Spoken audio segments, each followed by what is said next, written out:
नमस्कार दोस्तों, स्वागत है आप लोगों का हमारे चैनल मैथ्स मेकर में। तो डेली की तरह आज भी लेके आए हैं। सभी क्वेश्चन हमारा प्रीवियस ईयर रहता है, जैसा कि आप लोगों को पता ही है। सभी क्वेश्चन हम एसएससी और आरआरबी का प्रीवियस ईयर करते हैं, ठीक है। ये भी जो क्वेश्चन हमारा है आप लोगों को दिख रहा है, आरआरबी के एनटीपीसी में पूछा गया प्रश्न है। और याद रहे आप लोगों को, जैसा कि पिछले वीडियो में भी बताए थे, एनटीपीसी का जो भी क्वेश्चन है वो एएलपी के लिए बहुत ही इंपॉर्टेंट होने वाला है, ठीक है। जैसा कि बहुत सारा क्वेश्चन को देख के भी हम लोग देखे कि बहुत सारा जो भी एनटीपीसी का क्वेश्चन था एएलपी में पूछा गया था 2018 में भी। तो जो भी एएलपी और एनटीपीसी का क्वेश्चन है वो सभी क्वेश्चन आप लोगों के लिए हम लेके आ रहे हैं। बहुत ही बेहतरीन तरीका बताने वाले हैं। ये क्वेश्चन जो आप लोगों को शो रहा होगा ये एनटीपीसी 2021 में पूछा गया है। लेकिन अगर आप आज से 5-6 दिन लगातार वीडियो देख रहे होंगे, 5-6 दिन से, तो ऐसा सेम क्वेश्चन, एकदम सेम क्वेश्चन जिसमें था एक ही इक्वेशन दिया था और इसका मान ज्ञात करना था, जो कि हमारा आंसर भी आप लोग को बताए थे एक आया था। इसका भी देखते हैं एक ही आएगा। वो क्वेश्चन एसएससी सीजीएल का था। आप लोग जाके प्रीवियस जाके देख सकते हैं कब हम किस दिन बताए हैं, ठीक है। एग्जैक्ट डेट नहीं याद है, लेकिन इधर अगर आप लोग लगातार 8 दिन का वीडियो देखते हैं, 8 दिन का वीडियो, तो उसमें आप लोग को मिल जाएगा कि हाँ ये क्वेश्चन हम करवा चुके हैं। और सेम क्वेश्चन देखिए एनटीपीसी में पूछा गया, क्योंकि हल्का क्वेश्चन है तो वहाँ भी आया, यहाँ भी आ सकता है, कोई बड़ा इशू नहीं है। लेकिन फिर भी पूछा तो गया है ना, तो आप लोग प्रीवियस ईयर जरूर किया करें। एनटीपीसी एएलपी का बहुत क्वेश्चन बनने वाला है, ठीक है। और हम अच्छा क्वेश्चन एसएससी का भी लेके आ रहे हैं, एनटीपीसी का भी लेकर आ रहे हैं। तो कहीं भी दिक्कत हुआ करे पूछ सकते हैं। और लेकिन देखा करें सभी वीडियो के लास्ट तक बने रहिएगा। कहीं भी किसी प्रकार का कोई भी दिक्कत हो तो कमेंट करके पूछ लीजिएगा। ये भी जो क्वेश्चन, यार ये भी क्वेश्चन हमारा देखिए रेलवे एनटीपीसी में ही पूछा गया है। ये हमारा बहुत ही इसका शॉर्ट ट्रिक आप लोग को बताने वाले हैं। सभी क्वेश्चन का बहुत ही बेहतरीन तरीका बताने वाले हैं। वीडियो के लास्ट तक बस बने रहना है और देखना है। सभी वीडियो को क्या करें, वीडियो को रोक के पहले क्वेश्चन खुद से बनाया करें, फिर वीडियो को देखा करें, ठीक है। ये भी क्वेश्चन देखिए रेल ड्राइवर का क्वेश्चन है। इसमें सभी चीज़ बताने वाले हैं कि अपरिमित रूप से कब अनेक हल होगा, कब अनेक हल नहीं होगा, कैसे क्या निकलता है, इस प्रकार का क्वेश्चन का मान कैसे निकलता है, वो सभी चीज़ आप लोग को हम इसी वीडियो में बताने वाले हैं। बार बार बोल रहे हैं वीडियो के लास्ट तक बने रहना है, बहुत कुछ सीखने को मिलने वाला है। ये भी क्वेश्चन देखिए रेलवे आरपीएफ का पूछा गया प्रश्न, ठीक है। आरपीएफ कांस्टेबल 2019 में पूछा गया प्रश्न है, कैसे बनता है। रेशियो का क्वेश्चन है, ठीक है। रेशियो का क्वेश्चन, रेशियो का ये ना, रेशियो का क्वेश्चन है। तो आप लोग हम इसका भी रेशियो का भी बहुत सारा तरीका बता चुके हैं। अब इस क्वेश्चन में भी जो तरीका लगेगा वो तरीका बताने वाले हैं, ठीक है। तो चलिए हम लोग पहला क्वेश्चन से स्टार्ट करते हैं। इस क्वेश्चन में दिया हुआ क्या है, x माइनस बाई का जो मान दिया है 1 दिया हुआ है। और हमको निकालना क्या है, x cube minus by cube minus 3x by, ठीक है। इसका मान ज्ञात करना है कि इतना के बराबर क्या होगा। इस मान में पूछना है कि इतना के बराबर क्या आएगा। अच्छा, अगर ऐसा निकालना है, अब तो इक्वेशन एक गो है और इस वेरिएबल हमको 2 का मान ज्ञात करना है, कैसे निकालें। दूसरा एक तरीका हो सकता है कि बाई बराबर कह सकते हैं x बराबर बाई प्लस 1, यही बाई उधर जाएगा तो हो जाएगा। इस मान को रखेंगे तो लेकिन काफ़ी लंबा टाइम आ जाएगा, आंसर तो आ जाएगा लेकिन काफ़ी लंबा टाइम लग जाएगा, जो कि एनटीपीसी में उतना क्वेश्चन उतना टाइम मिलता नहीं है। तो आखिर किया क्या जाए, तो देखिए जब भी 2 गो, अच्छा एक्स बाई को क्या बोलते हैं, वेरिएबल ही बोलते हैं ना, वेरिएबल बोलते हैं। तो वेरिएबल इसमें क्या को दिया है, 2 को दिया है, एगो एक्स है एगो बाई है। और इक्वेशन जो है, इक्वेशन क्या हुआ आप लोग देख रहे होंगे, सिर्फ एक ही इक्वेशन दिया हुआ है। ये जो दिया था इसका तो मान निकालना है, उससे कोई मतलब नहीं। जिसका मान निकालना है उससे कोई मतलब नहीं है। तो हमको जो निकालना है वो एक ही इक्वेशन दिया है, तो इक्वेशन एक है। जब क्या करना है, ऐसा क्वेश्चन जब भी आए वैल्यू पुटिंग बनाएंगे। कौन सा तरीका बनाने वाले हैं हम लोग, वैल्यू पुटिंग से बनाने वाले हैं, ठीक है। वैल्यू पुटिंग तरीका से बनाने वाले हैं, ठीक है। वैल्यू पुटिंग तरीका से बनाने वाले हैं। तो जितना भी इक्वेशन दिया करे उतना मान को अपने मन में फिक्स कर लेंगे।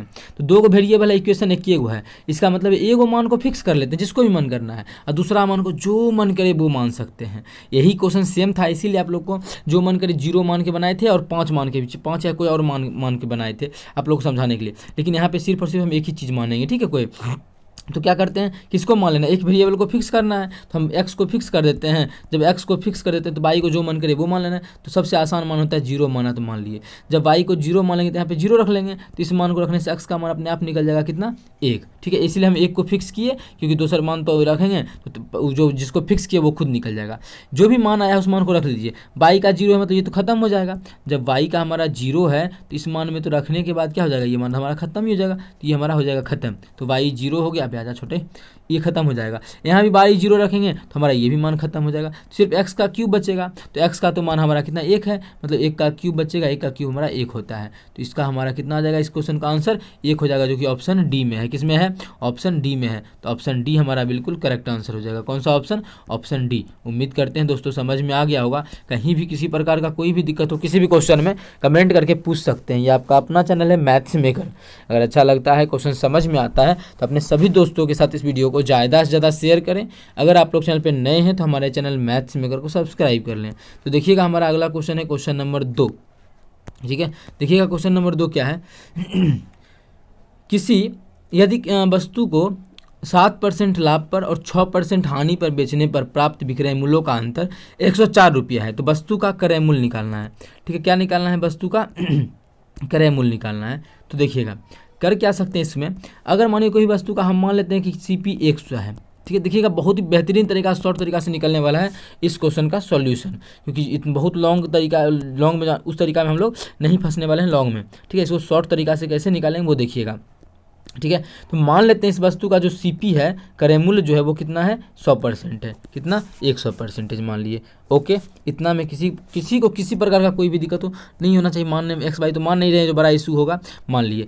अब बोल रहा है पहले 7% लाभ पर बेचता था, कोई भी चीज़ खरीदे हैं 100% में, तो 100 का 7% लाभ पे बेचेंगे, तो 100 का 7% 7 हो जाएगा, मतलब 7 लाभ पे बेचेंगे तो कितना में बेचेंगे, 107 में। पहले 107 में बेच रहे थे, SP जो था वो 107 रुपये था। आगे क्या बोला है, फिर लाभ पर और 6% हानि पर अगर बेचते हैं तो 100 रुपये में खरीदे हैं और 6% हानि बेचेंगे, तो 100 का 6% 6 था, मतलब बेचेंगे कितना में, 94 में। ठीक है, 94 में बेचेंगे, तो मतलब देखा गया कि क्वेश्चन में अगर एक बार 7% लाभ पे बेचा गया तो 107 में बेचा गया, दूसरे बार इतना में। तो यहाँ से यहाँ का अंतर कितना है, आप लोग देख सकते हैं कितना का, 13% का अंतर है ना, 13% का। लेकिन क्वेश्चन में बोला है इसका विक्रय मूल्य का जो अंतर है 104 है, तो 107 और 94 का अंतर हम लोग का तो आया 13%, हम लोग का जो आया कितना है 13%, लेकिन क्वेश्चन में बोला है 13% नहीं, 104 है दोनों के विक्रय मूल्य का अंतर।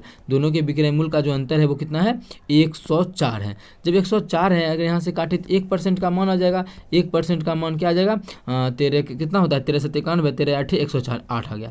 अब क्वेश्चन जो हमारा था उसमें 1% का मान नहीं निकालना था, हमको क्रय मूल्य ज्ञात करना था। क्रय मूल्य तो हमारा 100% है, तो 1% का मान 8, तो 100% का मान यहाँ से निकाल लेंगे तो कितना हो जाएगा, 100% का मान 800 हो जाएगा। तो उस वस्तु का जो क्रय मूल्य हो जाएगा वो 800 हो जाएगा, जो कि हमारा ऑप्शन C में है। तो ऑप्शन C हमारा बिल्कुल करेक्ट आंसर हो जाएगा। बहुत ही बेहतरीन तरीका है इस प्रकार के क्वेश्चन को करने का। अगर आप लोग एक्स वाई मान के बनाते हैं तो काफ़ी लंबा टाइम लगेगा, लेकिन इस प्रकार से हम लोग चाहें तो चुटकी बजाते ही क्वेश्चन को सॉल्व कर सकते हैं। ठीक है, यहाँ भी क्वेश्चन सॉल्व कर सकते थे। यहाँ पे कितना है, 7 है, यहाँ पे 6 है, 7 6 कितना होता है, 13 है। क्या कि एगो लाभ है एगो हानि है, मतलब दोनों जुड़ जाएगा। ऐसा प्रैक्टिस से पता चल जाएगा आप लोग को कि दोनों जुड़ेगा कि घटेगा। अगर दोनों लाभ ही रहता तो घट जाता। ठीक है, एगो लाभ है एगो हानि है, दोनों जुड़ जाएगा 13%। तो यही इसी का अंतर दिया 104, 13% का 104, 1% का मान 8, तो 100% का 800 आंसर हमारा तुरंत हो जाता। तो इस प्रकार से भी आप लोग प्रैक्टिस करने से बना सकते हैं क्वेश्चन को। ठीक है, NTPC का क्वेश्चन है, ALP में आसानी से पूछा जा सकता है। अगला क्वेश्चन देखिएगा हमारा, जो कि ALP का ही क्वेश्चन है, असिस्टेंट लोको पायलट का ही। इसमें क्या पूछा है, रेखीय समीकरण ये दिया हुआ है, इतने में जोड़ों में निम्नलिखित में से जोड़े को कोई परिमित हल नहीं होगा, कोई इसका हल नहीं होना चाहिए, कोई हल नहीं होना चाहिए, तो P का मान क्या रखेंगे। तो इसमें 3 कंडीशन होता है। पहला जो हमारा कंडीशन होता है, अगर A1/A2, अगर A1/A2 बराबरे हो B1 बराबर नहीं हो B1/B2, तो इसका केवल एक हल होता है। कितना, अद्वितीय हल बोले या केवल एक हल आप लोग बोल सकते हैं। कितना, केवल एक हल होता है। ठीक है, तो क्वेश्चन में तो ऐसा नहीं बोला केवल एक हल, ऐसा कि उसका कोई हल ही नहीं हो, तो इसका बात ही नहीं किया। लेकिन आप लोग को तीनों कंडीशन हमको बताना है, तीनों कंडीशन यहाँ पे लिखेंगे। जब ऐसा होता है तो इसका कोई हल नहीं होता है, इसको हम साइड में रख देते हैं। यदि A1/A2 बराबर हो जाए B1/B2 और बराबर हो जाए C1/C2, तो इस कंडीशन में अनेक हल होता है, और परिमित रूप से अनेक हल, तो बोल सकते हैं अनेक हल, अनेक हल। ठीक है, अनेक हल। लेकिन अनेक हल का भी बात नहीं किया, ऐसा कंडीशन पकड़ना जिसका कोई हल नहीं हो, तो इस कंडीशन को भी हम लोग यहीं से मिटा देंगे। अबे मिट जा, इस कंडीशन से भी हमको कोई मतलब नहीं है, क्योंकि क्वेश्चन में हमको बोला है, अरे यार क्वेश्चन में जो हमको निकालना है वो अपरिमित रूप से अनेक हल नहीं होना, मतलब एक भी हल नहीं हो, उसका हल ही नहीं हो, उसका बात करना है। ठीक है, तो इस सब का हमको साइड कर दिए दोनों को। अब आगे बढ़ते हैं और इसको थोड़ा सा कर देते हैं और छोटा। ठीक है, अब हम लोग करते हैं तेसर कंडीशन पे। तेसर क्या होता है, A1/A2 बराबरे हो B1/B2, लेकिन तेसर जो है बराबर नहीं हो C1/C2। अगर ऐसा होता है तो इसका जो होता है अबे यार, इसका जो होता है कोई हल नहीं होता है।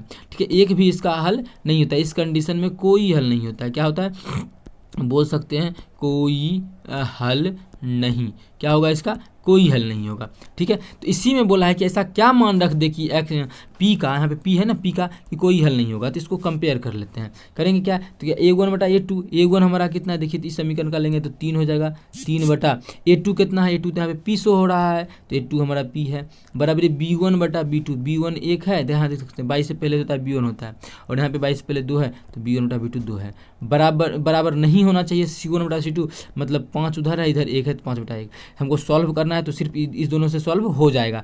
P का मान कितना के बराबर लाएंगे तो नहीं होगा, तो कोना को नहीं गुना करेंगे, P गुना 1 तो क्या हो जाएगा, इसको अगर थोड़ा सा कर लेते हैं और ब्याजा छोटा और इसको कर लेते हैं पूरे को पतला, हाँ इसको सॉल्व करें, इस दोनों को हम ले लेते हैं। ठीक है, इस दोनों मान को, जैसा कि आप लोगों को शो हो रहा होगा, अगर नहीं हो रहा है तो इसको थोड़ा सा कर देते हैं। हाँ, इसको अगर सॉल्व करें तो कोना कोना करेंगे, P गुना 1 तो P हो जाएगा, बराबर 3 दूना 6। अगर P का मान 6 रखते, तो इसका कोई भी हल नहीं होगा। क्या होगा, कोई भी हल नहीं होगा। क्वेश्चन में बता P का मान कितना, P का मान 6, तो ऑप्शन बी है, तो ऑप्शन बी हमारा बिल्कुल करेक्ट आंसर हो जाएगा। कौन सा ऑप्शन, ऑप्शन बी। ये कंडीशन दोनों आप लोग को बताए समझाने के लिए, ऐसा ये हो सकता है क्वेश्चन आ सकता है एग्जाम में, कितना हल होगा ऐसा आया हुआ, भी LP में ही आप लोगों को करवाए हैं, कितना हल होगा तो वो सभी आप लोग यहाँ से कर सकते हैं। उम्मीद करते हैं दोस्तों समझ में आ गया होगा। कहीं भी किसी प्रकार का कोई भी दिक्कत हो किसी भी क्वेश्चन में तो कमेंट करके पूछ सकते हैं। ये आपका अपना चैनल है मैथ्स मेकर। अगला क्वेश्चन देखिएगा, क्वेश्चन नंबर 4 जो है वो RPF कांस्टेबल में पूछा गया प्रश्न है। क्या है, एक विज्ञान पुस्तक में 5:4 के अनुपात में भौतिक विज्ञान और जैविक विज्ञान के 2 खंड शामिल हैं। ठीक है, 2 खंड शामिल है किसका, भौतिक विज्ञान और जैविक विज्ञान का। ठीक है, भौतिक विज्ञान मतलब डायरेक्ट फिजिक्स समझते हैं हम लोग, फिजिक्स, दूसरा जैविक विज्ञान जो भी रहे हम लोग यहाँ दूसरा समझ लेते हैं, बायोलॉजी, इस टाइप का कुछ भी समझ लेते हैं। ठीक है, बायोलॉजी। यहाँ पे दोनों का जो अनुपात दिया है वो 5:4 दिया है। ठीक है, दोनों का जो अनुपात दिया है वो हमारा P और B का जो अनुपात दिया है वो हम 5:4 दिया है। आगे बोला है टोटल जो है 540 को पृष्ठ हैं, 540 पृष्ठों की किताब बनाने के लिए जैविक विज्ञान की में कितने पेज होंगे।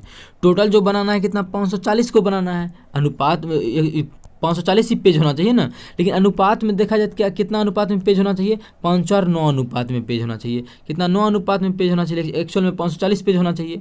ठीक है, दोनों मिला करके बोल रहा है ना 540, और हम लोग अनुपात में देखें दोनों मिलाकर तो 9 आ गया, मतलब एक अनुपात का मान यहाँ से निकालेंगे, 9 6 54 60 आ जाएगा। एक अनुपात का मान कितना आ जाएगा, एक अनुपात का मान 60 आ जाएगा। और एक अनुपात का मान जब हमारा 60 आ गया तो P हमारा है P फिजिक्स का नहीं पूछा तो उसको छोड़ देंगे।